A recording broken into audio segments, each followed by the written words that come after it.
Okay, I hope you can hear me all good. My name is Hans Klos, founder, CEO of Sintecs. Actually, I'm also an electronic engineer. Started my activities in 1995 already in signal detection. And we are here at PCB Day. I think, I hope at least I can bring you some more information about how to use signal integrity, where signal integrity is good for, but also trying to teach you something. And if I'm looking at this room, I have the feeling that I'm 25 years back when I was also sitting in a classroom. So it gives me at least a nice energy as well to stand here. And I know at least when I was a student I did not like to perform on stage, but nowadays I do it more often. And I think we have a nice presentations today, as Pavel mentioned, for PCB design, PCB analysis, but also some useful tips. And as Pavel mentioned as well, during the day, come to us. If you have questions, please ask us, but also try to use it to collaborate together. Because what I learned is there is a lot of knowledge in this room, and talk to each other, network with each other, because together we can help a lot. We can study a lot, but by networking, learning from each other, it helps a lot. So that's also what I'm going to today to do a little bit.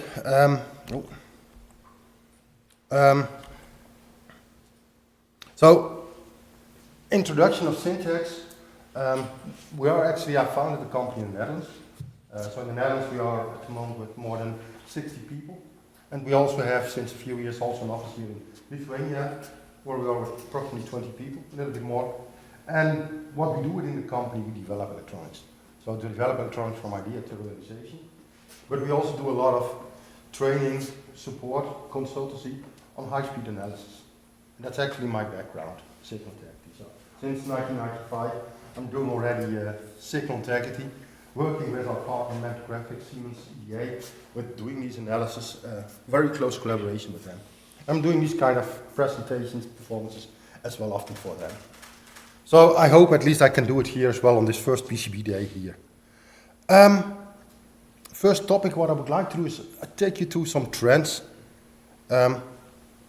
And what I'm seeing at least in these trends that rise and fall times, they're becoming each time shorter, so faster edges. If I'm looking at when I started my career in 1995, I had HCMOS devices, 5 volts, rising edges, falling edges from a few nanoseconds. Currently, if you're looking at the devices, the latest one, they are so extremely fast that you think, well, what is the impact for me? I come to that. Increasing data rate and bandwidth. So if you're looking at the USB, the first USB sticks that I had were very slow to transfer data. And if you're currently looking at the latest USB sticks, a gigabyte of data is a few seconds, sometimes even faster. You have this data on your stick. Lower power supply. It's also demand of your mobile devices that your power supply goes down. And what is the impact of that? Because if the power goes down, your threshold levels, the low V and high, they're also becoming more close to each other. It means as well that your signals are sensitive for reflection, these kind of things. Higher currents, we want to do more and more data transfer in our devices. It means as well the devices now have much higher power demand. And the last one is if you're looking at the devices you had in the past, a few hundred pins was already a big device. Now you have devices with more than 2,000 pins. So also that is an impact for you as a PCB layout engineer, how implement such boards. Now it's a small overview. So I already mentioned, I started my career with HCMOS, 95 nanoseconds rise and fall times. And it was easy to develop those kind of boards. But nowadays, I'm working for a company as well, ASML Lithography in the Netherlands, and they make these nice machines that make it possible to go from, at the past, 200 nanometers to 8 nanometers and soon as well the 4 nanometer technology. And what does it mean with this technology is also that our rise and fall times can go even faster. Nice overview is what we do within the company. We develop a lot of designs with memory. So starting with SDRAM, DDR1, DDR2, and nowadays DDR4 is becoming more and more mainstream. DDR5 is also something that is in the market now. And then you also have the LPDDR. And those interfaces, you can see already what the clock rates is running at. It started at 100 megahertz in that past in the 1990s. And if you're looking nowadays with the LPDDR5X, you have clock rates above 4 gigahertz for a memory interface. So that's something that in the past was not imagined, that those clocks that fast. But it was needed for this high bandwidth, for these maximum data rates that we need to use. And if you're looking at these signals now, then you see that in bit period, for the LPDDR5X is only 117 picoseconds. So 117 picoseconds is the complete bit period of a signal. And I'll come to that, what is the impact of that? Yeah, I just talked about different kind of USB. If you're looking at the first USB, often bandwidth they had, and if you're looking at the latest one, the USB 4.1. And if you're looking at the 4.2, which will come later as well, you have a huge bandwidth in 1 second. So it can go up to 80 gigabit per second. Okay. I was talking about DDR timing margins. And this is a little bit an overview of when I designed the first DDR1. I had a data valid window of 2,500 picoseconds. And if you're looking at a DDR4, it only has 313. If you're looking at the DRAM margin, from 900 picoseconds to 125, then you're also looking at your board margin. So on your board margin, you had 800 picoseconds for DDR1. Nowadays, it's only 93 picoseconds package board margin. And if you're looking at how much is 93 picoseconds, well, it's a little bit more than 10 millimeters. So in the past with DDR, you could have a large skew between a byte lane, within a byte lane, and nowadays you need to make this routing very tight. So if you're routing a DDR4 interface, you will see it later in the presentation as well, you need to match within a byte lane, within 10 picoseconds. And 10 picoseconds, it's a little bit more than 1 millimeter. And try to match a full byte lane, 9 signals in 1 byte lane within this tight margin. It's difficult. And the large thing is what you saw at least when, well, in what was it, 1940s, 1950s, the transistor, we got the DIP devices, and from DIP to TSOP, the quad flip chip. So it got more and more pins in this device. And nowadays we see also that we have something like in 3D integrated die stacks for complex space where we don't have much space in the device. We are stacking dies. We're stacking dies to make sure that we can have a lot of memory devices, for example, in one package. Instead of making it bigger, we're going in the length. We're also doing packages within the board, because we also would like to see if we can use within a PCB, if we can then have a bare die implemented to make at least better use of this small space we have for specific applications.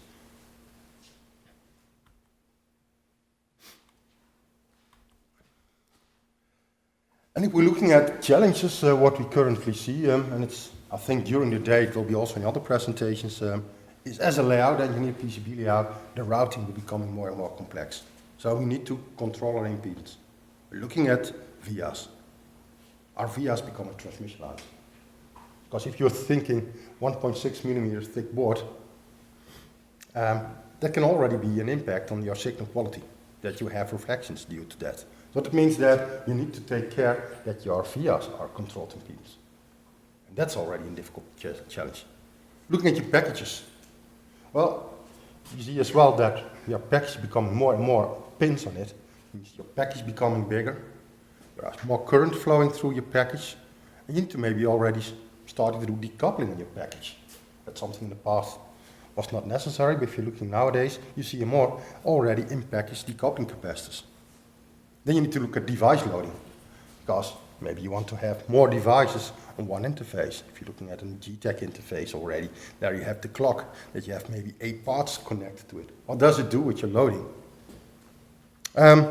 Reference planes and reference plane changes. If you're looking at older boards, you had maybe 3 power rails, And if you're looking at modern chipset, if you're designing a board with an FPGA, it could be that you have more than 10 different kind of voltage rails in your product. And then you need to be very careful. If you're switching from one layer to the other layer, am I still connected to the same reference layer? Yeah, and at the end is the multi-gigabit signaling. If you're designing boards now, you saw it already USB 4. But if you're also doing something with a DDR interface, it's already running at 4 gigahertz. But if you're looking at, yeah, maybe a 100 gigabit Ethernet interface, well, there are challenges as well what you need to think about.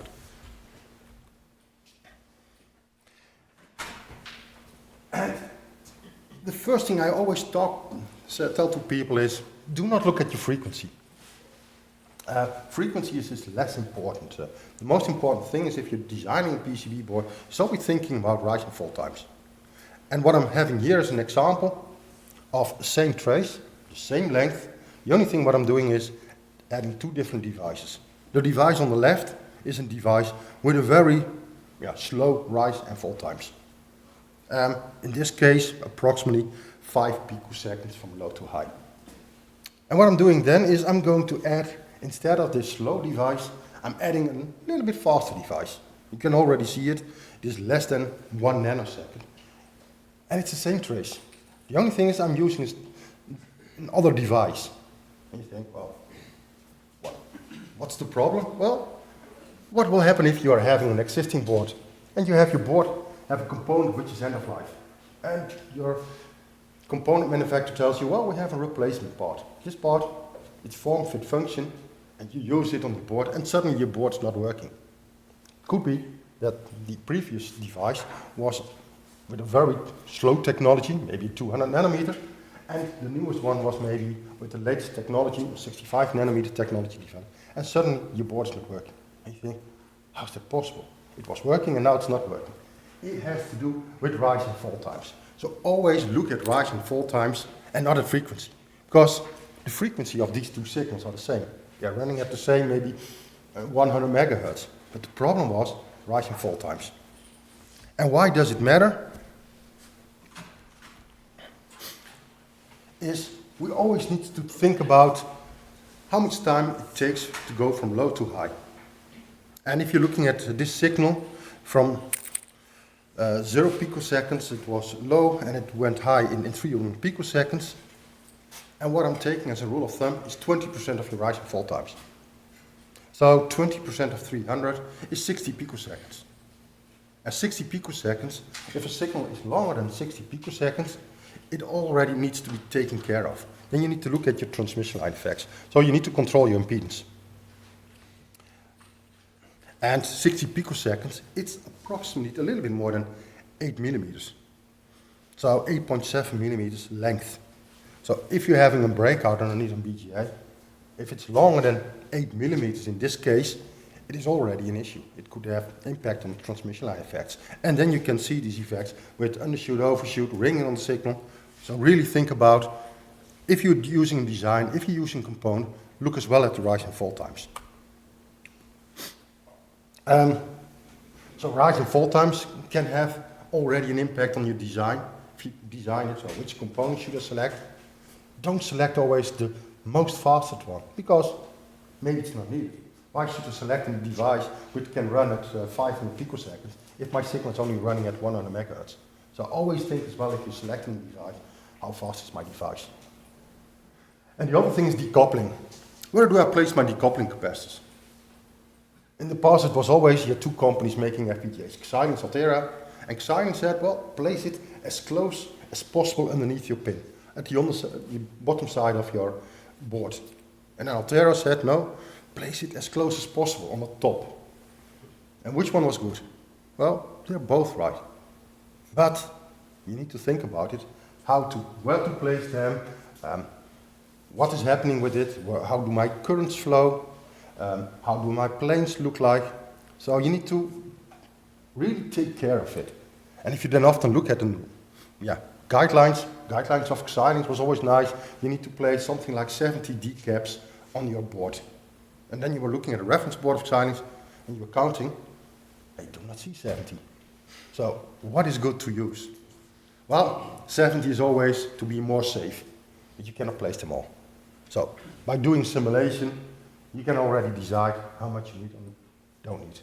Or if you don't do simulations, trial and error, take a few of it and look if the board is still working. And I already mentioned, if you're looking at the latest devices, you already see as well on-package decoupling. Because that's the best. That's where the impact started, where you see this noise, this plain noise. If you can decouple already in a package, your signal becomes already more stable when it comes out of your die, out of your chip.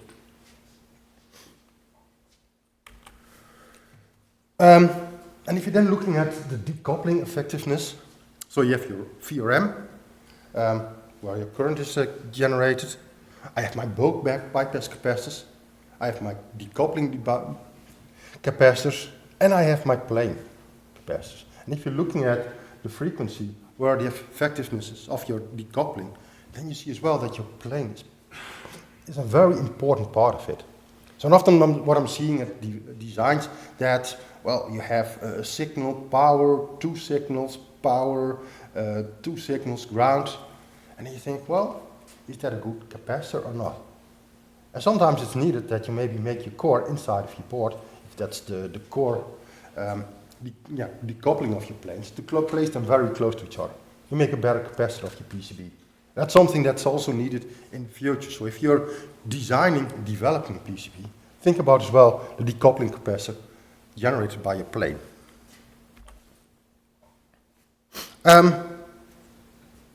I was also talking about the number of area fills, planes.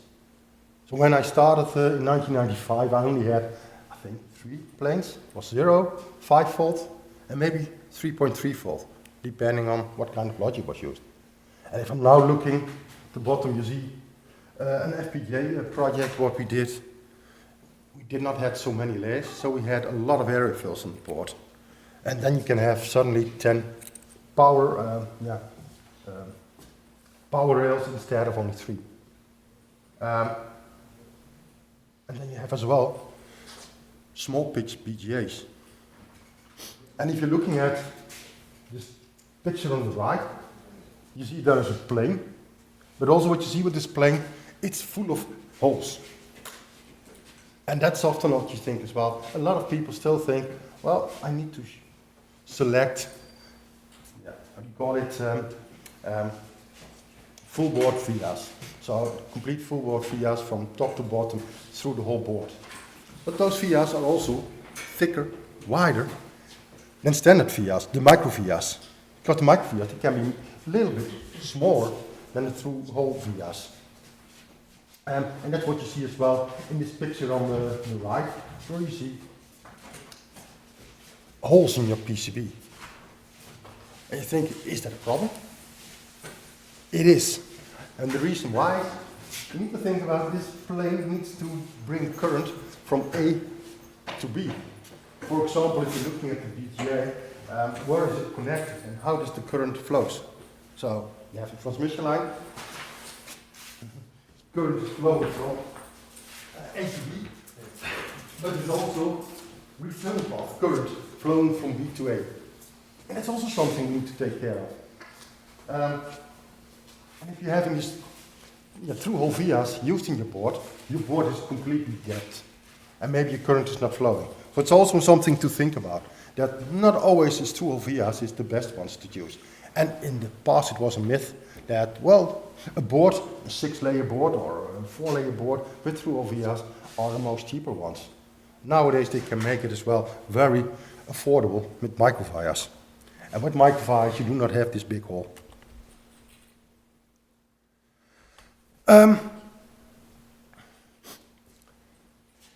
Designing a board, and that's often also something you need to think about, is selecting the right technology. So I was just telling at least, using through-hole via like this one, or micro vias, or bird vias, the blind vias, it's something you need to think about already up front. Is how is your technology looking like? How many layers do I need? Is your board maybe very cost sensitive and you need to have only a few layers because it's in maybe consumer product in mass volume? then you'd like to have the lowest number of layers as possible. But if you're making a product which is maybe less a volume issue, maybe it's much cheaper still to develop it a little bit bigger, more signal layers. Because there's layout engineer, you have much more freedom than if you're trying to make it in a 4-layer board.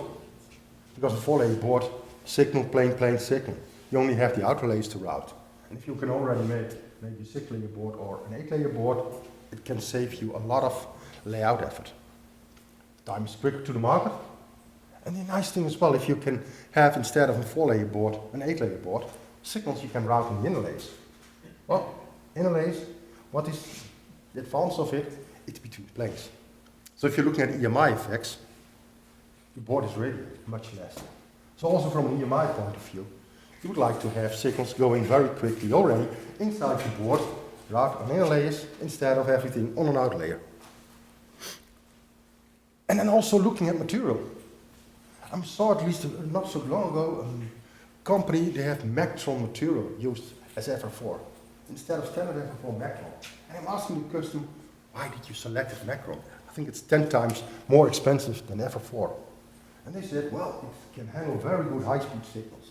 And I asked him, okay, what are your high-speed signals on the board? Yeah, I've got USB 3 on my board, I've got an Ethernet, 1 gigabit Ethernet. Don't use Mactron. It's way too expensive.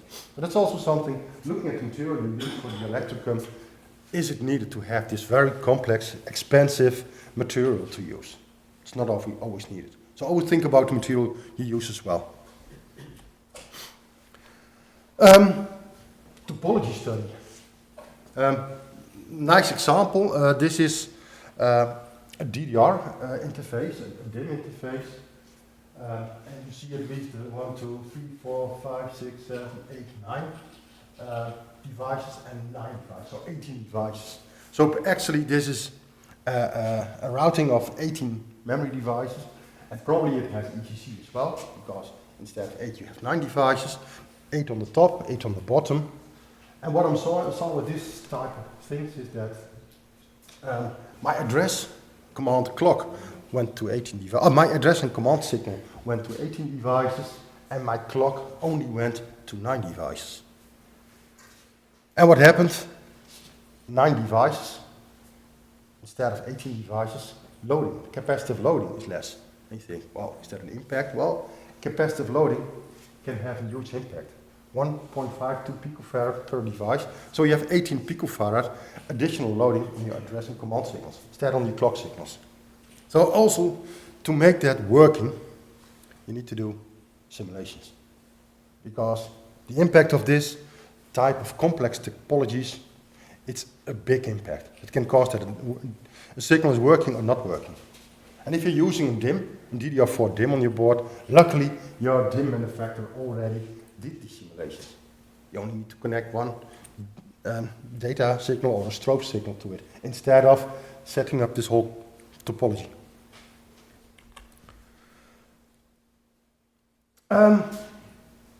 And the next thing is there are software on the market now where you can validate your board. So what I often saw is that people develop your PCB layout, send it to a proto house, produce it, product comes back, they measure it and they look if everything is working or not. And if it's not working, yeah, then they need to dig in, what is the problem? But the problem is then difficult to find. Because I'm often telling, if you're having an FPGA on your board or a complex CPU, where do you measure? You cannot measure on your die or on your pin, because it's on your device. So hopefully you have close by a test point. You don't want to have test points as well. If a signal goes inside the board, you only want to go upside to your pin where it needs to go up. So adding test points is also not advisable to do, because it can have an impact on your signal quality. That you need to make a stub on your board, that you need to measure it. So if your board is not working, and you need to sit in the lab and you need to find out why it's not working, well, there are tools already available in the market where I can simulate. Where I can simulate the effect of signal integrity. So I can already see how the signal arrives at the PGA. So I can do measurement on a pin or on a die and see the impact. And to tell you at least something that I saw as well, that there was one company came to us, well, they had 12 or 14 different kinds of resistors, series resistors in design. It was valued from 10 ohms to, what was it, almost 100 ohms. And what they did is they measured the signal on the test point and they modified the signal so that it looks nice on the test point. But the test point is not where this device is switching, it's switching on the die. So what they did actually, they made the signal looks nice for measurement, but it was not working at all.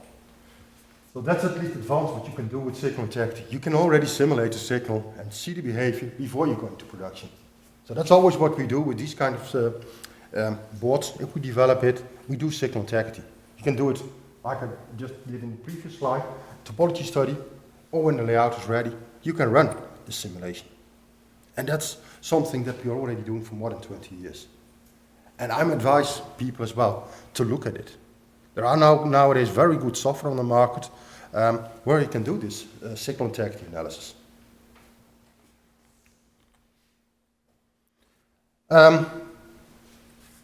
So signal integrity is already an issue. So looking at undershoot, overshoot, ringing, noise, all kinds of things. But what we see now as well is power integrity. And also that's something that you can simulate. You can already simulate how a device behaves. So as I mentioned in the beginning we had only one power pin, or one power and one ground. And a capacitor was placed next to these two pins. And then we got different power rails from 2.5, 3.3, 5 volt. And if you're looking currently, well, 0.9 is not the lowest one. I saw already 0.75 and 0.5 volt. But you see a lot of different kind of power rails you have in your design. And you need to make sure that each power rail has enough decoupling capacitors around it. Yeah, and if you have 10, 15 power rails, and looking at the number of decoupling capacitors, that's a lot. So that's also something you must take care of. And that's also something we can simulate. So we can already simulate how many decoupling capacitors needed for each power rails. So if you're looking at these simulations, the first one, the easiest one, is the DC analysis. What do we do with DC analysis? We're looking at the voltage drop and the current density. Actually, what we're looking with the current density, if maybe your plane is not a Swiss cheese, that we have a lot of holes in it, due to these two vias, that the current cannot supply the device, or maybe it needs to make a large loop. AC analysis is a little bit more complex. Then we need to have as well some more information about the effectiveness of your decoupling capacitors. We're looking at the plane noise. We need to set up the target impedance. And that costs a little bit more time, but also that's something that we do a lot. And if you're especially looking in consumer electronics, we have customers in automotive. They are making millions of devices and they are saving 10 decaps per device. 10 decaps, not much. We're talking about 20 cent, 30 euro cent, maybe not more, but still, in volumes of millions, it's a lot of money. So what we do as well is looking really how many decoupling capacitors we need and how much we can remove.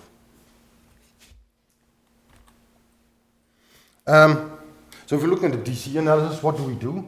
We identify excessive voltage drops and high current densities. So really looking at if it's a signal is 1.2 volt, how much, how does this current flow there, and where do we have the current density? If you're looking in this area here, you see here a small connection between two plates. And actually this current that's probably supplied above, there we have our VRM. The VRM is feeding probably there, the FPGA or a bigger device. And then we have a small device here. And all this current needs to go through this small place. There we have an issue that our current is probably too big. And maybe it can cause problems that this board will fail or stop working. What we also can do if, not only if there is enough copper, but also transition vias. You think transition vias, why do I need them? So a signal goes from the top to an inner layer, but how do my return current flow? Because current is flowing from A to B, but it's also flowing from B to A. So think about as well, if you're going to go with a via through your board, maybe I need to do a transition vias. And a transition vias is for your return currents.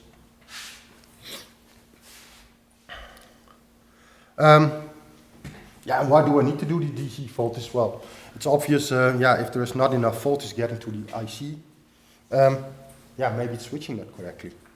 If it's too much current flowing through a piece of copper, my board will maybe break. This piece of copper will break. So really we need to focus on these kind of things as well, more and more, especially if you have so many power rails and you don't have the advantage of having each power rail on a separate plane.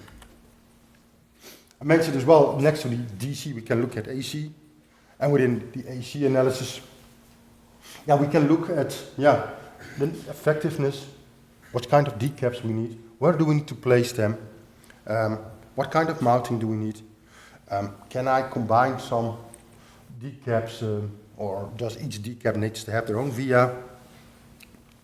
So a lot of information you can already get when you're performing an AC analysis.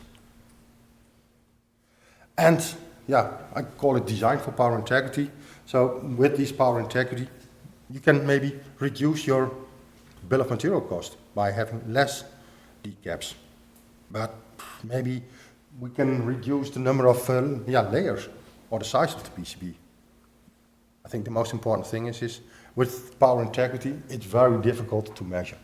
With signal integrity, you can measure at least on a pin. With power integrity, it's more difficult to measure. If there is a power noise, so if your power plane or your ground plane is not stable enough, it's difficult to measure. You need to have better equipment for that. So it's very advisable now as well, if you have devices with a lot of power on it, power rails, to simulate as well.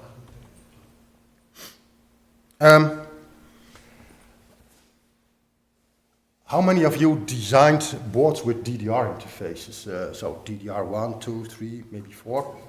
Or people designed those kind of boards? I see a few hands. DDR is, I mentioned it already, that we have not so much skew there.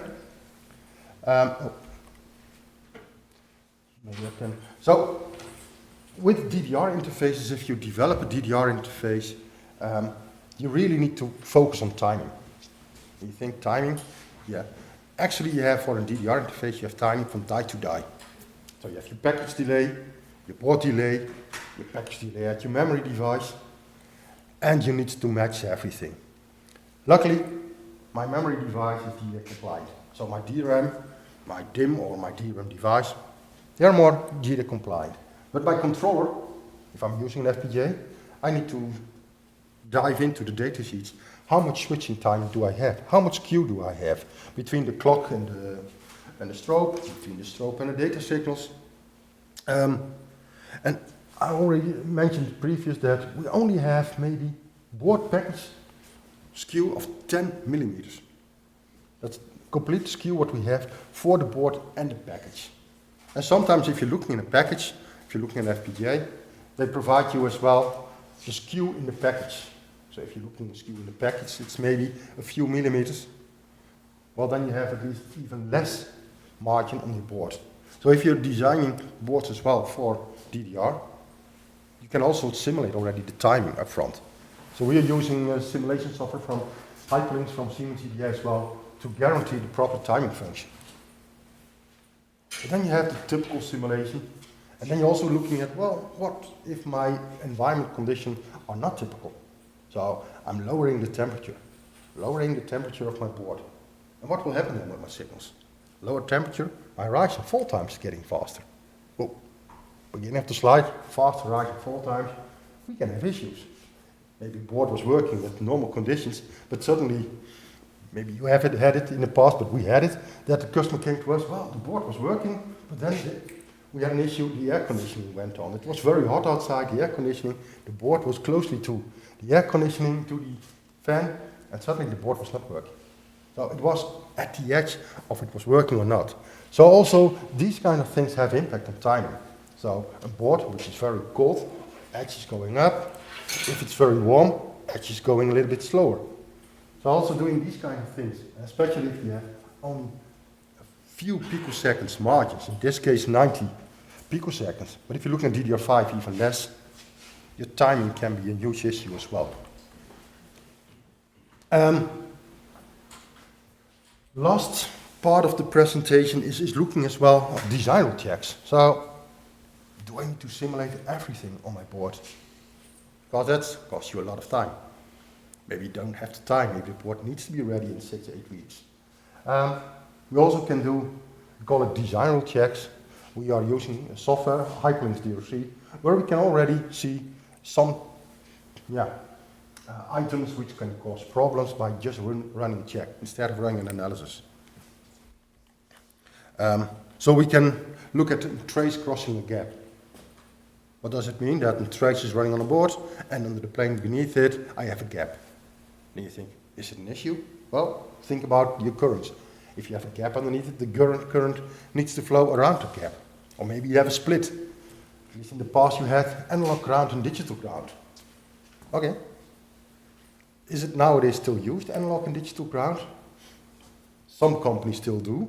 But then you need to place at least capacitors on this hole to make sure that the current can flow there. But what do I often see? DNP in the BOM, do not place, because they want to save money. So they had a nice split from analog and digital ground, traces running over it, and then where does the current flow? Well, they left at least one capacitor. Somewhere in the top, okay, they needed one connection between analog and digital ground, but then all the current was flowing through this one path from one decap. And then we had something like return path current crosstalk. So signals were routed this far away from each other, and then you think, how can they get crosstalk? Well, it was return path current crosstalk. So all the return current, so you think the signal is going from A to B, but from B to A, my current goes as well, flows back. And all this current, but flows back through one capacitor. And suddenly we saw crosstalk. From switching this device, we could see the effect of switching this device in another device. And they were routed this far away. Think about these kind of things. And that's something you can do with design rule checks.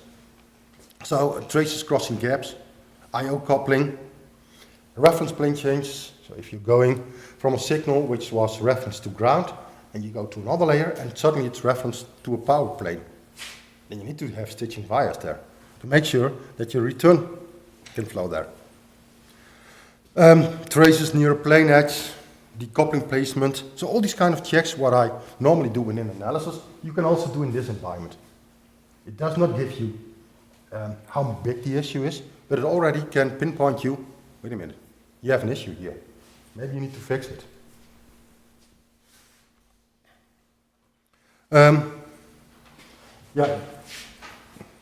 Here I've got an example. So if there is an issue, reference plane change, in this case the analysis came up, this signal has a reference plane change, and it gives you an explanation what is the issue, but also how to fix it.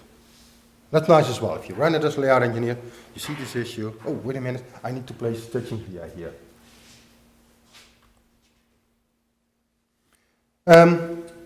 We did not talk about thermal analysis.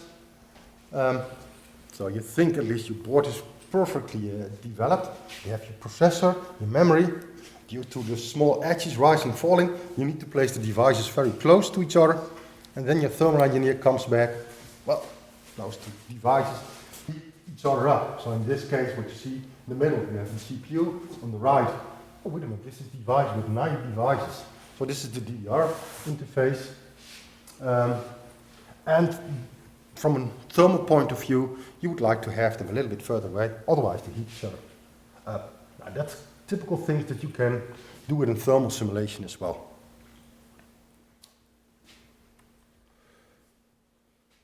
Very quickly, I was talking about PCB material. So you can see here a little bit the different kind of Ethernet interfaces from a 10 gigabit Ethernet interface. It's not on this list, but you see at least the whole interface running there. 100 gigabit Ethernet, actually it's 4 times 25 or 26.667. So that's this 100 gigabit Ethernet, it's 4 times this speed. But if you're looking, I was talking about materials to use. Actually, if a signal is above 5 gigabit, then you need to look at different kind of PCB material. And even then, it depends on how long the net is. If the net is 10, 20 centimeters, maybe you already have an issue at 4 gigabit. But normally my rule of thumb is, above 5 gigabit, you need to think about different kind of PCB materials to choose. Maybe the standard FR4 is not suitable anymore. An overview at least, for, if you're looking at the PCB build-up, where the cost is.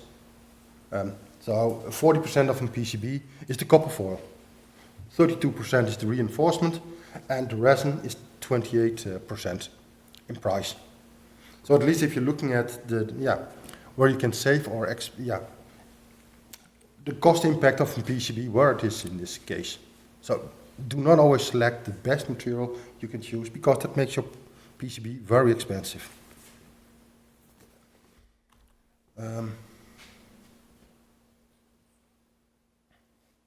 Looking at my time, I only have 5 minutes. You will get all these slides as well later. So, and you see at least here is the dielectric losses, especially for the high-end devices, the high-end signals running at 10 gigabit or even above. You need to look at dielectric losses as well, because the margin is very very small. Then you need to have better material with lower dielectric losses. But of course, the price is much higher. So if you have a standard dielectric material on the right with a price gap of 1, you see already that ultra low losses can be 3 times higher in this case. And an overview, not going too much detail, but in the rest you see an overview of different kind of dielectric material, with here the dielectric losses. And you can see at least from the standard material, from Mactron, you see here different kind of materials. So that are all the high-speed materials. And we use software like cPlanner. cPlanner is a nice program you can use to set up your whole stacker. It has nice input information where you can say, okay, I've got to design these interfaces, what kind of material do I need? And you can set up your whole PCB stacker with the right material, which can also be produced then. Only a few minutes left for questions. Do we have questions?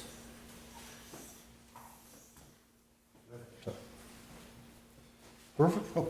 You made clearly a good case for simulating before producing, but nevertheless, do you see that it completely could eliminate experimental testing, experimentation, or how it would really kind of play out the whole kind of concept? You do proper simulation, still you need to kind of...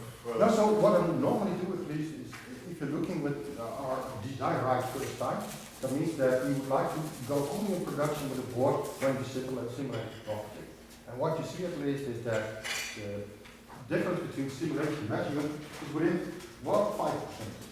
So that's what you simulate and later measure, which is only a few percent difference. So what you see at least with simulation, we can look at minimum, typical, maximum environmental conditions. It's difficult in the lab because you need to do thermal cycling, all these kind of things, and try to do it in a lab environment to simulate or to measure all these quantities. You're busy for weeks. You don't have the time. And you don't want to go into maybe mass volume production before doing these thermal cycling. And with the simulation, if you're looking at a proper DDR, thermal cycling, timing, everything, it costs you 1-2 days to do a simulation. Try to do it in the lab to get your performance working. Or maybe you did not do the test and you bring your product to the market, and after 6 months you get an issue. It costs you much more money to replace, even though if you maybe cannot find the issue. With DDR timing, I can tell that all the customers, 90% of the customers with DDR, they played with 3-4 prototypes before they came to us.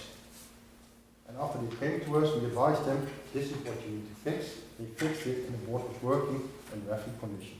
But it's costly. Time. You completely could eliminate the prototyping testing experiment. Yes. At least if you're looking at the boards we developed, we have some few examples here as well. Those boards first time by doing simulation. The only thing is you need to have experience, because there are a lot of things you need to set up. You need to set up your simulation models, you need to set up your design. But if you do everything correctly and you have the tooling, then you can eliminate time in your lab. Time to market is shortened with maybe months, because I'm seeing a lot of customers, they have prototype 4, 5 or 6 before it was working. Especially if you're running with high-end FPGAs, with DDR, it can take a few prototype runs before the board's ready. By doing simulation, of course simulation costs time, it costs money, but how much does a prototype run cost? If you have an FPGA on it, maybe 10, 15, 20,000 euros, and then time you spent in the lab. What if you can avoid it? By spending maybe a little bit more time. And that's what we do, that's my background. If you have questions later, you think, okay, I'm not asking now. One more. From what I understood, you mostly focused on baseband kind of electronics. What about RF circuits? I mean, do they change much your consideration for PCB design? Well, RF is completely different. If you're looking at an RF, so if you're looking to develop your own antenna, you need all the software. With RF, you're looking at more like emissions, these kind of things. I'm using the Siemens EDA software, Hyperlinks, so I'm using signal integrity, power integrity, thermal timing from the Siemens environment. Integration of RF modules with the baseband in the same way to kind of good model that's quite alright. Kind of. And also, if you're looking at signal integrity and RF, they're coming more and more together, because if you're looking at RF, the frequency of RF signals is also high comparing signal integrity now as well. So signal integrity goes into the direction RF, but for RF, I need to admit it's something very specific. It's a different kind of analysis than what we do here with signal integrity, power integrity. You need as well other type of software for running this. Other questions, feel free to ask later, or other people here. And thank you.